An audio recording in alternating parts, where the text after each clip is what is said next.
Hi guys, it's Chris at Cork and Crown, back at my cider table with some more cider to try. And it's from Ross-on-Wye. I've still got some Norfolk ciders to try. I'm having a slight break in that because I've got some new ciders in and I hadn't tried them yet. And I like to film it when I try it. So I haven't tried this before. It's gone up on the website, but I hadn't tried it. I don't like to sell things if I haven't tasted them. I'm confident it's good because it's from Ross-on-Wye. Don't know much about it. I know a little bit about it. I know that it's 2020. I know that it's Bisquet, formerly known as, oh God, I always forget, Michelin? Was it Michelin? It was Michelin, wasn't it? Yeah. Oak Cask cider. I don't know much about the Oak Cask either, but I do know that Albert writes excellent notes on his bottles. So I'm sure all these mysteries will be solved. Graphic by Albert Johnson. So Albert Johnson did the graphic. Nice one, Albert. I like it. Looks like he's barbecuing whilst drinking. Not recommended, folks. Just saying, don't drink and drive or barbecue. Right, 8.2%. It's a big one. Pressed September 2020, bottled October 2023. Drink now through 2028. I think we're going to get through it prior to that. Ingredients: fermented Bisquet apple juice, trace sulfites. So here's the blurb bit that we like. I'm shaking up all said up by doing this, never mind. Can a drink be a window? This is a single variety bittersweet cider matured in an oak cask, aged patiently and bottled when it was ready. Yet it is also a campfire of burning peat.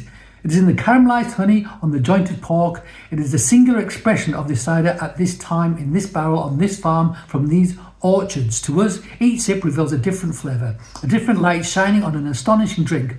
What at first seems overwhelming and cacophonous becomes poignant and expressive, succulent and juicy. Cider barrels and time. Marvellous. Well, we like that. Yeah.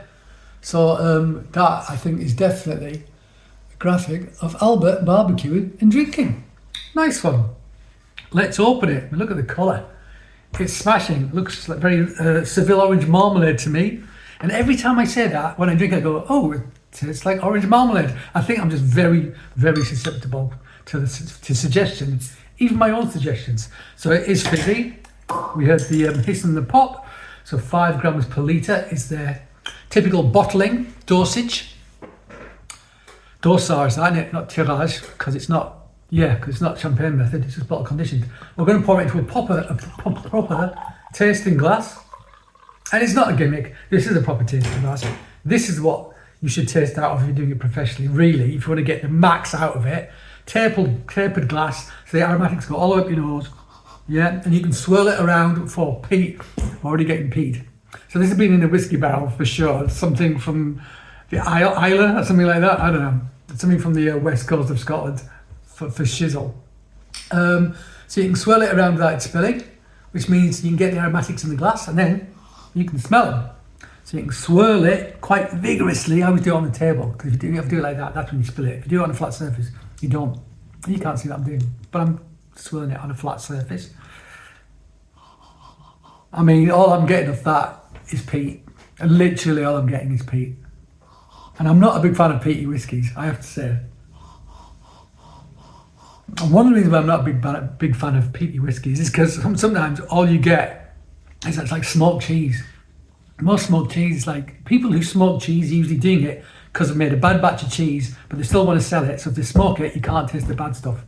You just taste the smoke. Honest, folks. That's a fact. I know for a fact because cheesemakers tell me. Yep. I mean, there's a hint of kind of rich apple in the background, but just a mere suggestion. Let's taste it.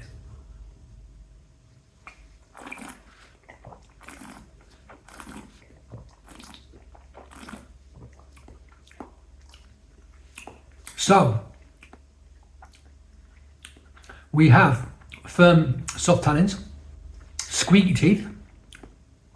There is a definite leathery kind of hard tannin on the back, quite pronounced.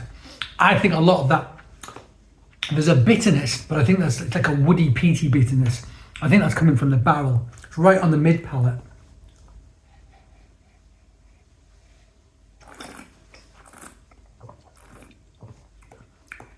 Super phenolic. I'm getting a mere suggestion of whiskey. I really am. it's almost like a pithy orange rind. I'm not saying marmalade. Pithy orange rind character to the bitterness as well. And then it's wrapped in like there's a sweated apple character. There's also like a rich, deep dessert apple character, almost like a baked apple character, just subtly surrounding that peatiness in the middle. It's a big boy. It's a big boy. If you like peaty whiskies, you should try this for sure. I think this is going to evolve as it sits in the glass as well. But by gum, it's a beast. I wonder how long it was in the barrel and what. It doesn't say actually how long it was in the cask exactly, does it? So it's 2020, did it say? 2020? Was it 3? It probably wasn't 3 years in the barrel. I doubt it. Maybe it was. Maybe the whole time. Campfire of Burning Peat, it certainly is, yeah. Maybe it's been 2-3 years in the barrel. 3 years in the barrel. I mean, that would explain the big kick you get from the whiskey barrel. You know what? I don't like peaty whiskies, but I quite like it when it's this.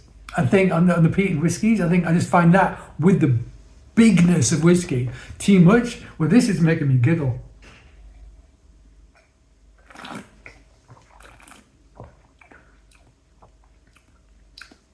Yeah, I am getting, and there's a little bit of orangey character I'm getting. Why do I do this to myself?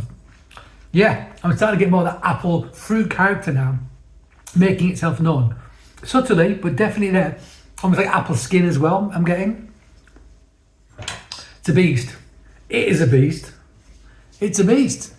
And I would not recommend drinking this whilst barbecuing.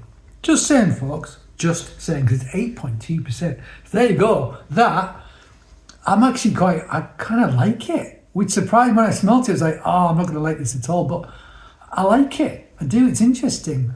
I mean, you couldn't drink bottle after bottle after bottle of it because it's too big and bold. And also it's 8.2%, which will get trashed.